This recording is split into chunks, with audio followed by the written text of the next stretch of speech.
diberkati oleh Tuhan. Amin. Berapa banyak yang kemarin ikut HMC? Coba lihat. Wow. Oh iya, saya harus buka ya. Merdeka gitu ya, merdeka. Merdeka. Haleluya, ada pertanyaan dari tadi. Kapan kita merdeka dari masker gitu ya. Tapi puji nama Tuhan. Yang penting kita mengetahui kebenaran dan kebenaran itu akan memerdekakan kita. Amin. Jadi nggak apa-apa kita pakai masker, nggak apa-apa kita harus jaga jarak, nggak apa-apa kita harus mengikuti protokol kesehatan. Yang jelas saudara dan saya harus memiliki tubuh jiwa roh yang sehat. Amin. Menjadi pribadi yang sehat, berbahagia dan berdampak. PSBB berlaku. Amin. Oke, saya ini masih dalam suasana HMC, saudara ya. Jadi saya akan menindaklanjuti dari pesan HMC supaya bagi yang sudah pernah ngikuti HMC kita mereview ulang apa yang harus kita lakukan setelah mengalami yang namanya pembebasan, dimerdekakan, diampuni, dikasih oleh Tuhan. Apa yang kita mesti kerjakan? Kita akan melihat firman Tuhan pertama dari Roma 12 ayat 1 sampai 2. Lihat temanya apa? True metanoia. Kita baca dulu firman Tuhannya. 1, 2, 3.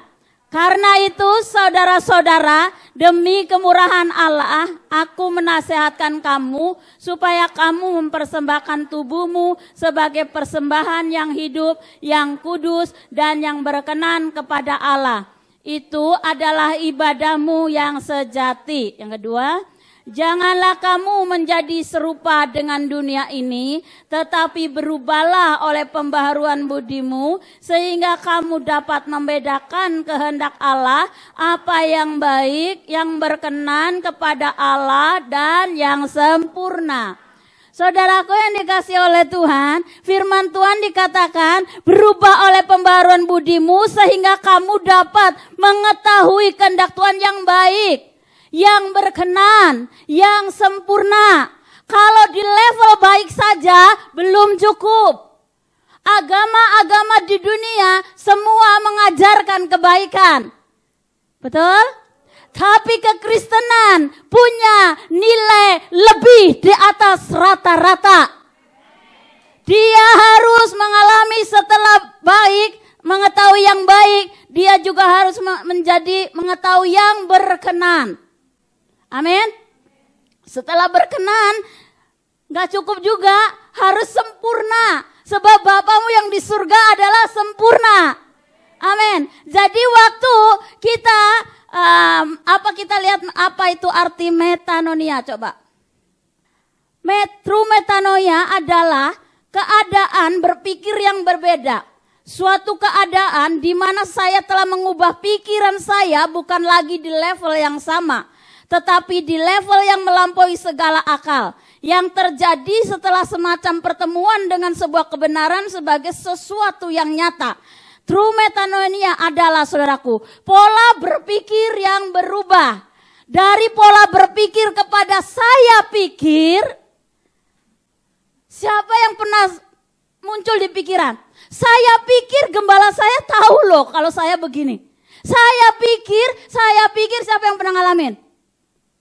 Oke, saudara berarti berada di tempat yang tepat. Karena kita akan belajar di sini, kalau kita sudah selalu ngomong gini, aku akan berubah pola pikir saya dari cara saya berpikir, saya pikir, kita akan berubah menjadi apa yang dipikirkan Tuhan. Amin. True metanoia adalah perubahan pola pikir dari world life menjadi God view. Ya, God view.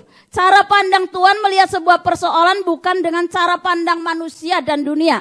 Di dalam HMC dikatakan peduli apa kata Tuhan, bukan apa kata orang.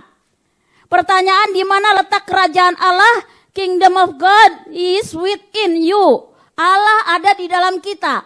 Jadi saudaraku yang dikasih oleh Tuhan, jika true metanoia adalah perubahan pola pikir, saudaraku. Kalau pola pikir dunia, pola pikir manusia biasa, itu berpikir gini, kalau ada masalah, kita bilang, aduh kita ini ribet, kita ini susah, kita ini pokoknya hal-hal yang negatif akan keluar ketika kita nggak mengerti, nggak mengalami yang namanya pola pikir kita berubah. Tapi kalau cara pandangnya Tuhan melihat sebuah persoalan terjadi dalam hidup kita, engkau sudah mengalami pola pikir yang berubah, engkau akan berkata, segala sesuatu yang terjadi dalam hidupku, Allah turut bekerja untuk mendatangkan kebaikan bagi kita. Amin. Waktu kita mengubah pola pikir kita dalam meresponi setiap kejadian dalam hidup kita, kita akan bisa menghadapi itu dengan tetap bersyukur dan bersukacita, tetap melihat Allah sungguh amat baik buat kita. Amin. Ada di dalam buku yang berjudul Teosofia tuh ya, dimensi kekristenan yang tersembunyi itu ya. Yang tertulis maksudnya, Arthur Versus Lewis membahas secara detail tentang metanonia dan membawa makna yang sebenarnya dari kata ini. Cahaya. Dia menjelaskan bahwa sebagai makhluk yang telah jatuh, kita cenderung mencari hal-hal di luar dan kerinduan kita adalah selalu tetap terikat keluar.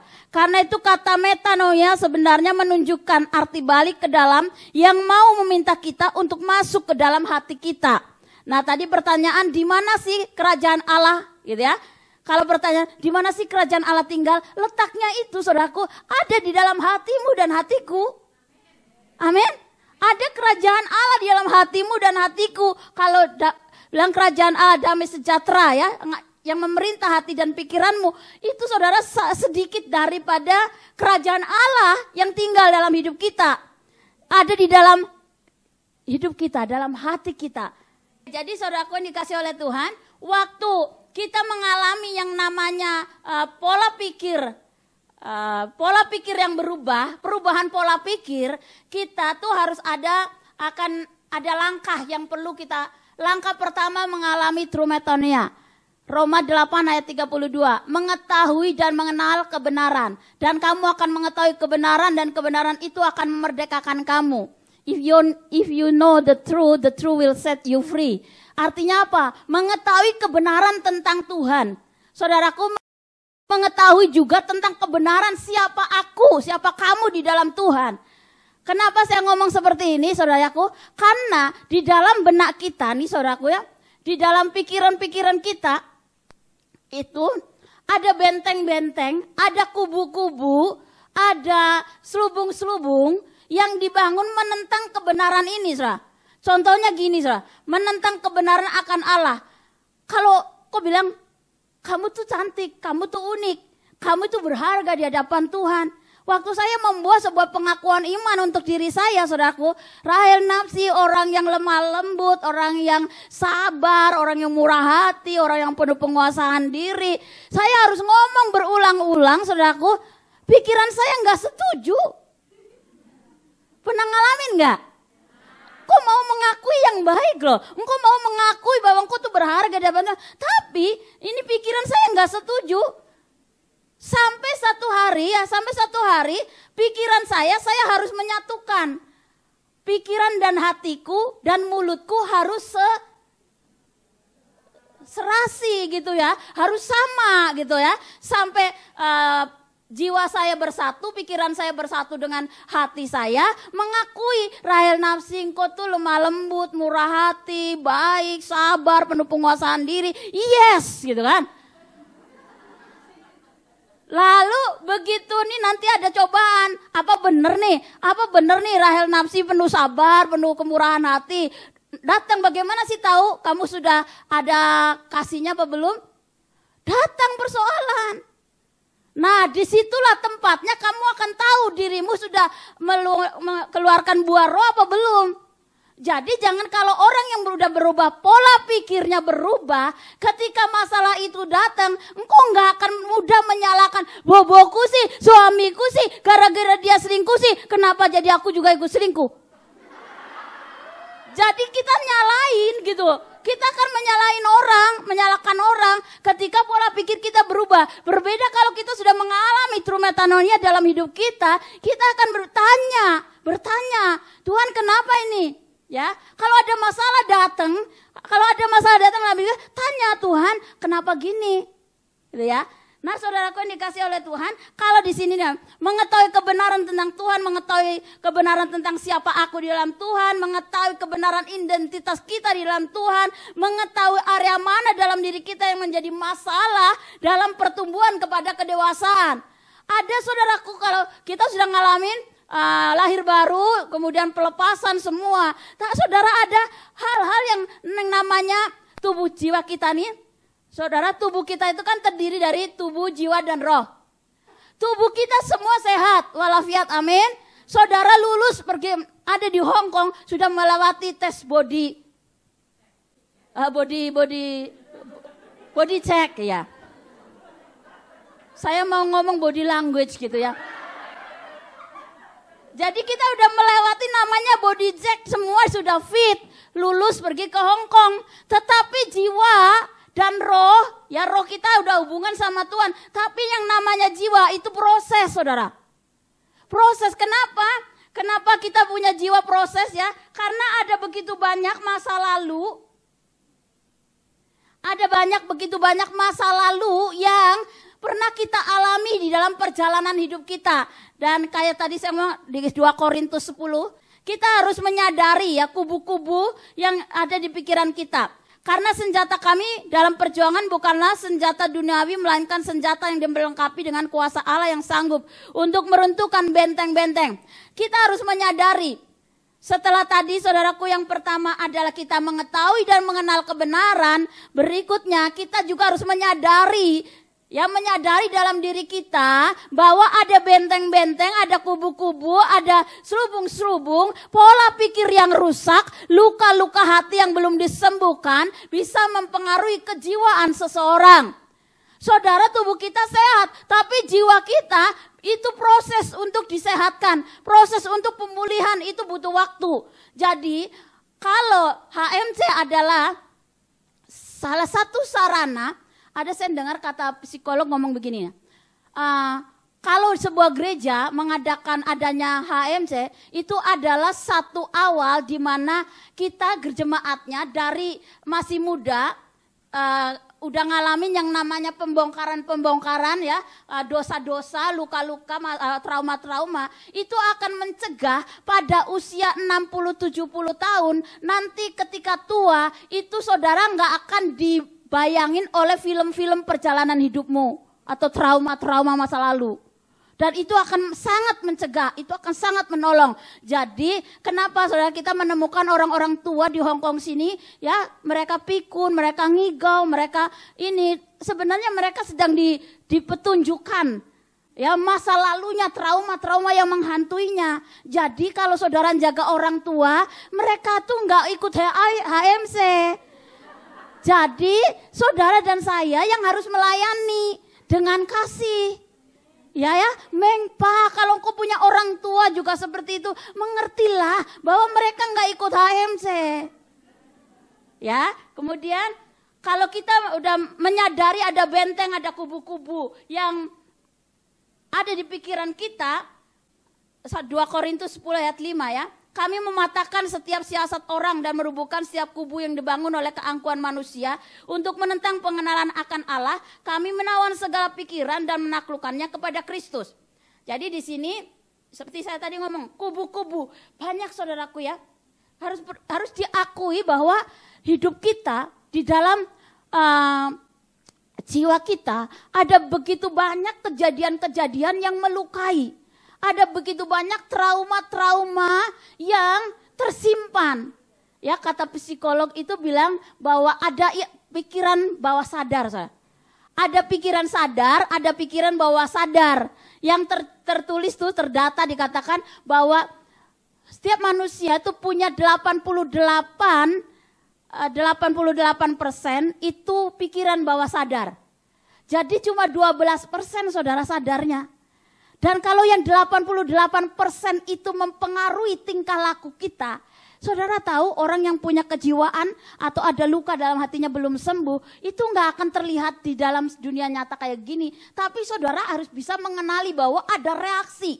Ya, reaksi yang pertama tuh reaksi RAM, reaksi akibat manifest. Jadi ketika di dalam ini ada luka, di dalam ini menyimpan trauma, itu ketika ada mendengar orang serempet apa gitu, itu ada gitu. Kayak kok gitu ya dia ngomongin saya ya gitu. Jadi kayak tersinggung lah, kayak tersentuh, kayak tergesek gitu loh. Ngerti ya kalau ada luka, saudara ada luka lalu kegesek gitu ya. Atau bisul yang belum kering banget, terus kamu senggol, itu rasanya gitu loh. Itu reaksinya kayak gitu saudara. Jadi saudara perhatikan, masing-masing saudara memperhatikan. Saya ini hari-hari ini ditunjukkan sama Tuhan gini. Tiba-tiba saya pulang, bos saya pulang, saya tidur siang kan, bosku pulang, tiba-tiba dia suruh saya untuk betulin lampu yang rusak. Saya sudah mencoba bolak-balik lampu ini, saya nggak bisa betulin. Karena mungkin juga nyawa saya belum ngumpul, habis bangun tidur ya. Jadi gitu langsung saya ambil tangga gitu, sewot gitu. Ambil tangga, diem, nggak ngomong, ambil tangga langsung bawa ke kamar mandi. Lalu si bos gini nyadar ya, dia sadar diri. Lecumea, amalema hoi sama. Nggak jawab saya, langsung saya kerjain tuh lampu. Ya, begitu saya lampu, ten tau ngokong ya, teng do. Habis gitu saya pergi ke kerjain dapurku. Tiba-tiba bercucuran air mata saya tuh, saya nangis. Tuhan kenapa gitu ya. Ternyata Tuhan tunjukkan, kamu tuh sebenarnya terluka loh sama majikanmu, sama bapakmu. Kamu itu menyimpan kekesalan sama dia. Karena kalau buat salah, kalau satu buat salah, itu berulang akan diomong. Ya ada yang sama. Jadi kalau saudara itu muncul ya, tapi munculnya nggak pakai suara, itu reaksi tubuh saya kayak gitu. Jadi begitu saya sadar langsung saya minta ampun sama Tuhan, terus kemudian saya ampuni bapak saya ampuni. Habis gitu saudara saya plong dan saya bisa dengan lega saudara melayani lagi. Tapi saudaraku perhatikan di sini, saya mau ajak saudara ya kalau kita menyadari ada kubu-kubu, ada masa-masa di dalam jiwamu yang mengganggumu. Ya HMC bilang keterbukaan adalah awal dari pemulihan. Engkau butuh orang untuk cerita, untuk mendengarkan. Ada psikolog juga ngomong lagi bahwa orang yang dalam keadaan sakit dan terluka hatinya, dia nggak bisa menyelesaikannya sendiri bersama dengan Tuhan, tapi dia butuh orang lain. Jadi waktu engkau bisa terbuka dengan orang, saudaraku ya, engkau bisa terbuka, dan saya mengucap syukur banget karena ada banyak teman-teman yang mau terbuka dengan saya, bahkan bukan cuma yang di gereja sini, saudara. Saya di dalam perjalanan bus pulang, saudara, saya ketemu orang. Ya saya sapa begitu kenalan gitu ya. Tiba-tiba dia cerocos gitu ya, ceritanya tuh panjang lebar dia curhat saudaraku. Tentang perselingkuhannya lah, tentang macam-macam gitu. Terus saya pikir, kok ini orang bisa curhat ya sama saya padahal saya baru ketemu gitu lah. Tetapi anyway kan saya jadi pendengar. Jadi iya mbak, terus ujungnya kenapa sampean bisa selingkuh mbak? Iya kak, karena tuh suami saya tuh gak romantis kak. Sedangkan saya kerja di Taiwan, suami saya gak romantis, ada cowok yang romantis, perhatian banget sama saya kak. Terus kamu tertarik? Iya kak. Wah kalau gitu sampean melihat rumput tetangga lebih segar ya, lebih hijau ya. Dia ketawa, iya benar kak gitu. Tapi dia mengakui bahwa suaminya adalah suami yang sangat setia saudara. Dia menunggu, istrinya balik ketika dari Taiwan, dia balik ke Indonesia. Dia tetap mengakui dia istrinya. Dan gak boleh lagi, tapi syaratnya gak boleh balik ke Taiwan lagi. Jadi diarahkan, diizinkan, direstui pergi ke Hong Kong. Ketemulah dengan saya, dia curhat di bus, saudaraku ya.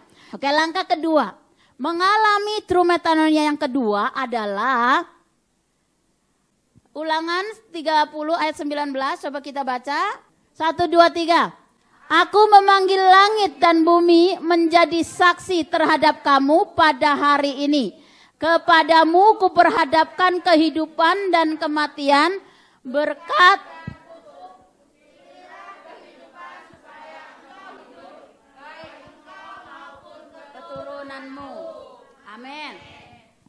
Jadi hidup kita ini saudara bicara tentang pilihan.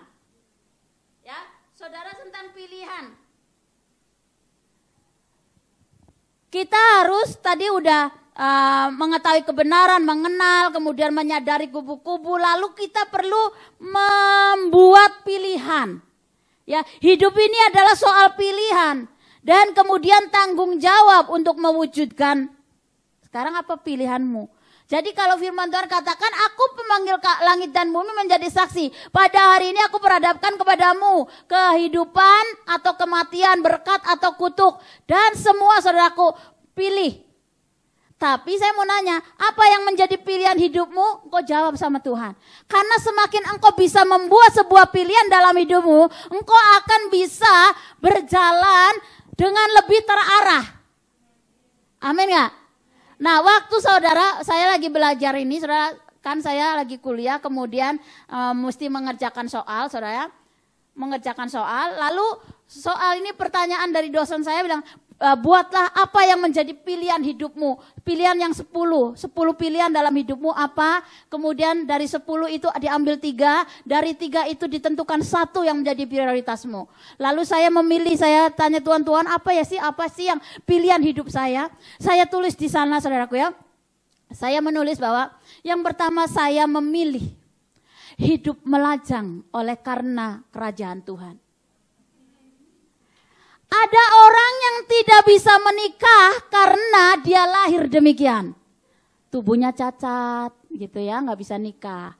Yang kedua, ada orang tidak bisa menikah karena orang lain membuatnya demikian. Terluka, kepahitan, sakit hati sama laki-laki, nggak mau nikah lah. Tapi yang ketiga, ada orang yang tidak bisa menikah oleh karena kerajaan surga. Ada amin. Saya nggak ngajak saudara, jangan kaget, jangan melongo kayak gitu.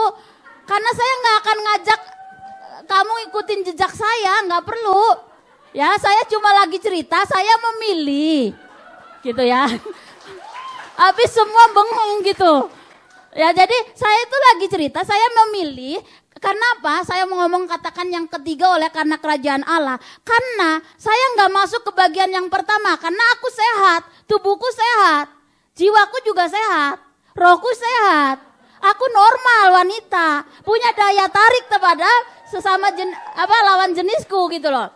Jadi kalau aku memilih hidup melajang dan aku menemukan sebuah kebahagiaan dalam hidupku. Oh, di sini. Ketika ada orang, kan kebahagiaan itu saudara, kebahagiaan itu kan sebuah pilihan saudara. Nah tadi kan hidup itu adalah sebuah pilihan, soal pilihan.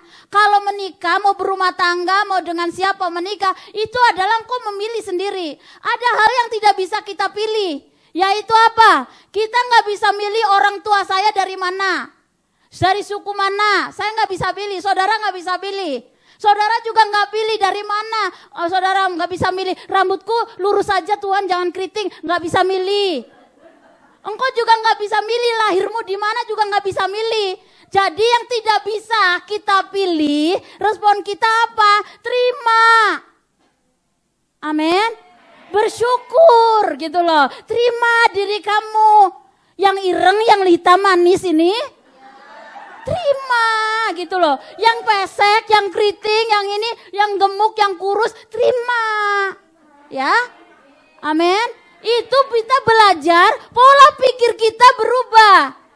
Nah, ketika hidup kita ini soal pilihan, ada begitu banyak pilihan-pilihan dalam hidup kita yang tidak bisa dipilih, disyukuri. Yang engkau harus membuat pilihan-pilihan penting, keputusan-keputusan penting untuk masa depanmu, buatlah pilihan hari ini. Sehingga apa? Engkau bisa berjalan lebih terarah. Waktu saya mulai belum memutuskan untuk melajang, pikiran saya terbagi-bagi. Entah mau menikah apa enggak, tinggal di mana, usaha apa, anaknya berapa. Semua pikiran muncul gitu. Itu sebenarnya enggak penting-penting amat gitu kan. Iya ya. Itu nggak penting. Yang sekarang ketika saya mulai mengambil pilihan, saya bisa lebih fokus dan saya bisa lebih bahagia. Kalau saya bilang kebahagiaan itu adalah pilihan. Kalau kau nggak pernah merasakan namanya bahagia, saya bertanya, apa sih definisi kebahagiaan menurutmu? Apa?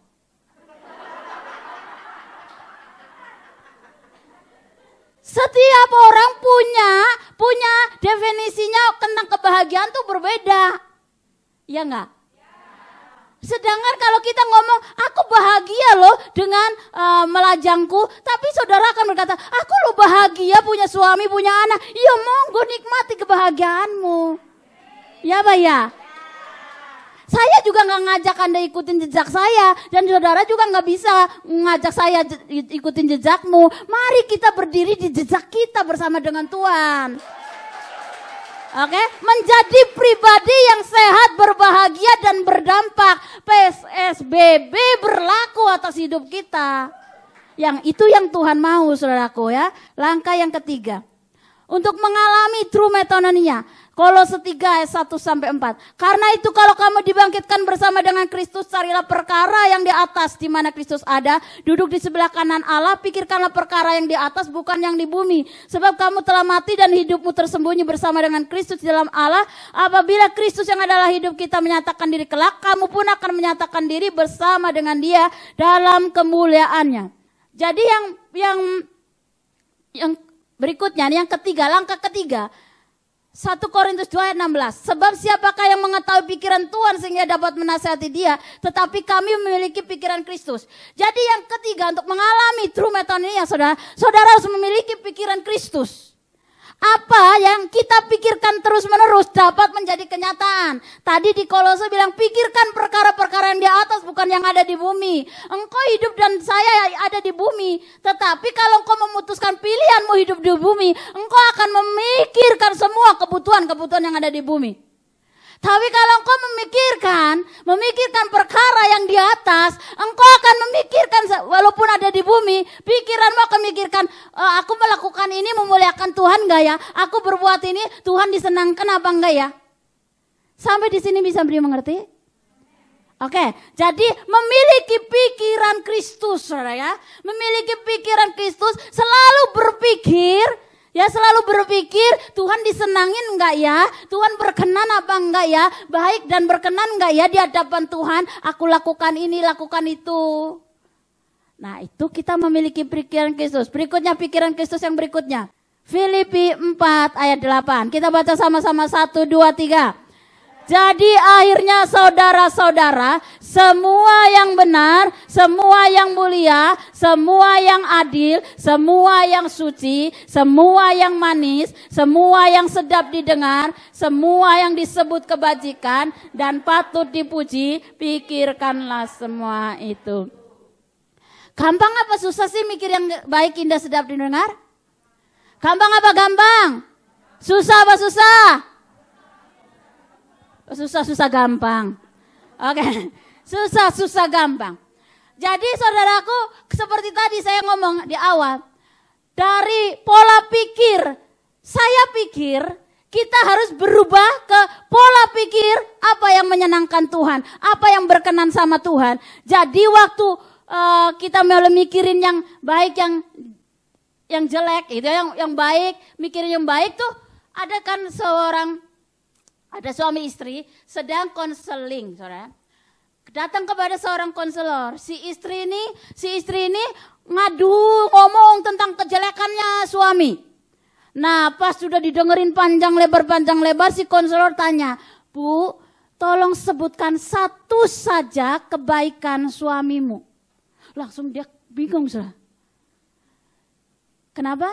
Dia nggak menemukan satupun kebaikan suaminya. Kenapa coba? Pikirannya negatif terus. Pikirannya jelek terus. Sampai nggak bisa menemukan kenapa dia bisa menikah sama suaminya kalau nggak ada baiknya gitu kan? Benar gak? Tapi saudaraku, mari kita lihat nih diri kita nih ya. Diri kita, Begitu kita tuh memang ada susah-susah gampang. Tetapi kalau orang yang sudah ngalami yang namanya true metanoia, dia akan gampang untuk melihat segala sesuatu yang baik. Tapi kalau belum ngalamin, pasti akan dilihat, yang dilihat itu pasti jeleknya. Ya di jeleknya, aduh Kak Nasi kok gitu ya, itu jelek banget sih. Terus lihat, duh Kak Nasi nih di depan, di jalan ketemu gak nyapa. Padahal bukan nyapa karena gak mau nyapa, gak ngenalin karena pakai masker. Ya saudaraku dikasih oleh Tuhan. Dan banyak kali pikiran-pikiran muncul, melihat sesuatu pasti yang muncul yang jelek, yang negatif, yang pokoknya yang enggak benar gitu loh. Tetapi ketika kita memiliki pikiran Kristus, segala sesuatu engkau bisa melihatnya dengan segala kebaikan. Engkau mulai melihat majikanmu, baik sekali ya dia. Jangan sampai engkau bilang, bapakku tuh ganteng banget ya. Tapi ubah juga, boleh ngomong, ganteng banget ya, ciptaan Tuhan. Kan? Kan pola pikirnya berubah. Kayak saya dulu kan, ngelihat cowok ganteng, saya bilang, ganteng banget ya, seandainya. Nah, siapa punya pikiran suka seandainya? Tuh, kata saya pikir seandainya. Nah, tadi yang tidak bisa dipilih, kamu harus terima, nggak boleh pakai pikiran seandainya. Sampai sini, Meng. Jadi kalau pikir seandainya aku jadi orang nih, ya gitu ya. Kita ngalamin perubahan, saudaraku. Nah, waktu kita berubah, pola pikir kita berubah, kita apa yang perlu kita lakukan hari-hari ini? Kita terus membangun keintiman dengan firman Tuhan. Janganlah engkau lupa memperkatakan kitab Taurat ini, tetapi renungkanlah itu siang dan malam, supaya engkau bertindak hati-hati sesuai dengan segala yang tertulis di dalamnya. Sebab dengan demikian perjalananmu akan berhasil dan engkau akan beruntung. Prakteknya bagaimana keintiman dengan firman Tuhan? Saudara harus baca firman Tuhan. Setiap hari baca firman Tuhan, perkatakan, renungkan. Saya percaya semua saudara sudah melakukan. Amin. Terus membangun keintiman dengan firman Tuhan. Yang kedua, kita harus membangun keintiman dengan Roh Kudus. Demikianlah juga Roh membantu kita dalam kelemahan kita. Sebab kita tidak tahu bagaimana sebenarnya harus berdoa, tetapi Roh sendiri berdoa untuk kita kepada Allah dengan keluhan-keluhan yang tidak terucapkan. Jadi kita membangun keintiman dengan Roh Kudus, saudaraku, yang sudah dibaptis oleh Roh Kudus. Mari gunakan berbahasa roh, masuk ke menara-menara jaga, pujian penyembahan. Di sana saudara sedang membangun keintiman dengan Roh Kudus. Firman Tuhan, baca firman Tuhan, iya. Keintiman dengan Roh Kudus, iya. Tapi yang ketiga, saudaraku ya. Yang ketiga, kita terus membangun keintiman dengan kasih karunia. Sebab karena kasih karunia kamu diselamatkan oleh iman. Itu bukan hasil usahamu, tetapi pemberian Allah. Itu bukan hasil pekerjaanmu. Jangan ada orang yang memegahkan diri. Karena kita ini buatan Allah, diciptakan dalam Kristus Yesus untuk melakukan pekerjaan baik yang dipersiapkan Allah sebelumnya. Ia mau supaya kita hidup di dalamnya. Jadi kita membangun keintiman dengan kasih karunia, saudaraku. Kenapa, penduk? Saudara, untuk mengalami keseimbangan di dalam hubungan dengan Tuhan, saudara nggak cuma milih baca Alkitab setiap hari, nggak cukup. Karena kalau engkau cuma firman Tuhan, maka lama-lama engkau jadi ahli Taurat. Oke? Perlu Roh Kudus.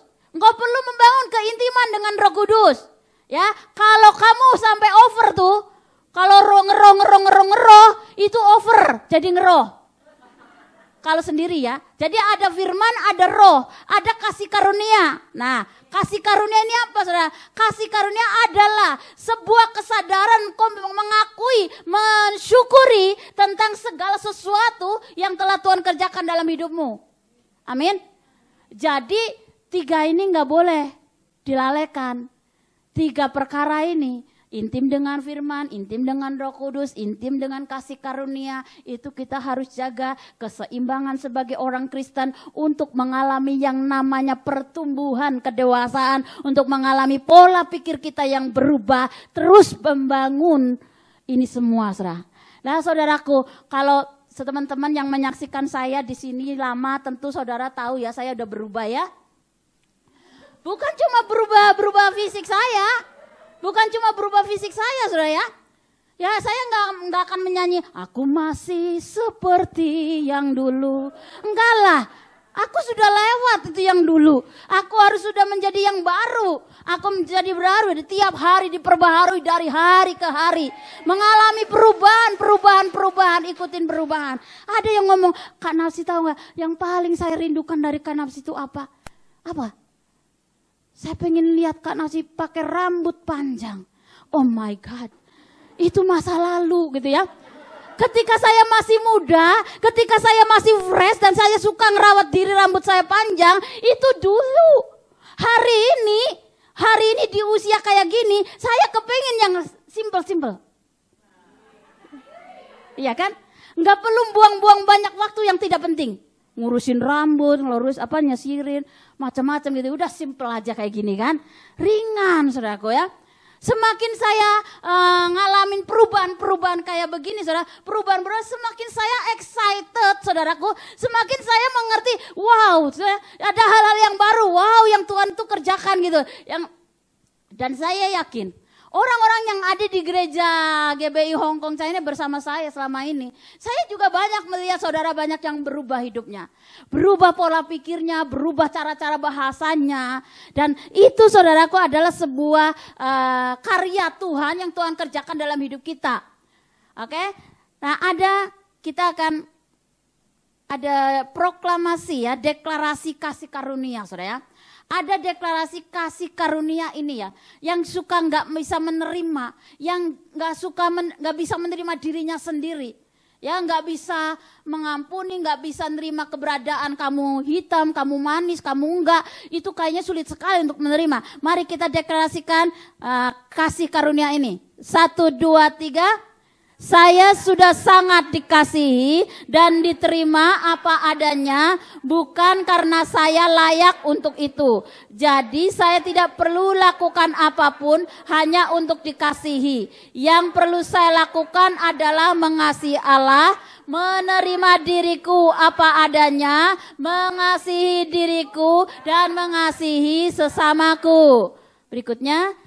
Saya sudah sangat berharga dan mulia di mata Tuhan, sehingga saya tidak perlu mencari keberhargaan diri dan kemuliaan bagi diriku. Yang perlu saya lakukan adalah menghormati Tuhan, menghargai diriku dan menghargai orang lain. Berikutnya.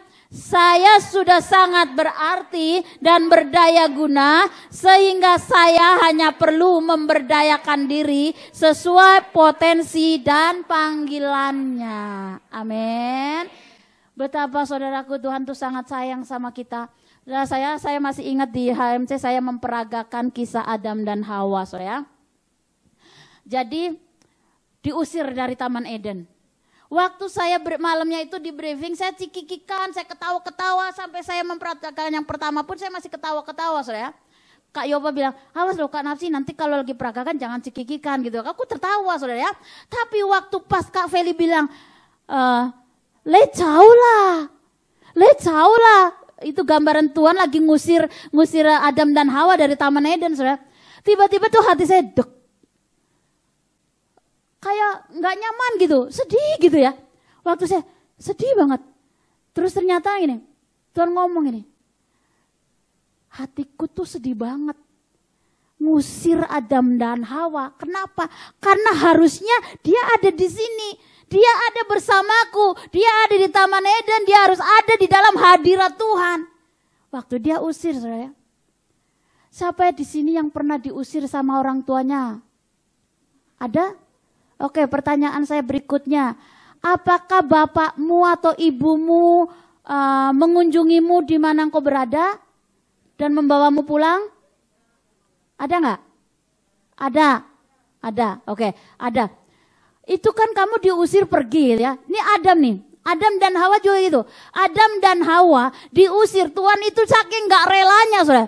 Tuhan itu nggak rela banget si Adam dan Hawa pergi dari hadirat Tuhan. Lalu apa yang dia lakukan saudaraku? Dia utus hamba-hambanya. Dia utus para utusannya, nabi-nabi untuk menemui manusia, memberitakan bahwa Tuhan sayang. Tapi tidak ada yang berhasil. Sampai akhirnya apa? Tuhan, Bapa kita turun dari singgasananya, dari sorga, turun ke bumi untuk mencari manusia yang terhilang, yaitu saudara dan saya. Amin. Betapa dia anggap saudara dan saya ini sangat berharganya, sampai dia susul anaknya yang ke bumi.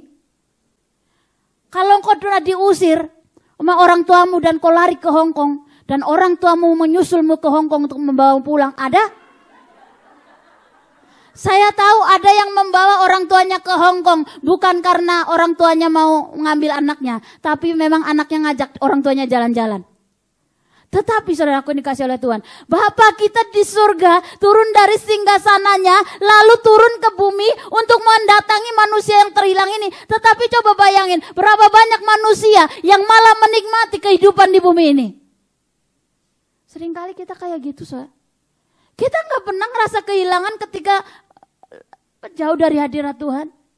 Tapi kasihnya Tuhan. Aku kehilangan banget, aku nggak rela banget, aku nggak akan biarin. Aku memang sudah mengusir, tapi aku nggak akan rela meninggalkan anakku sendirian.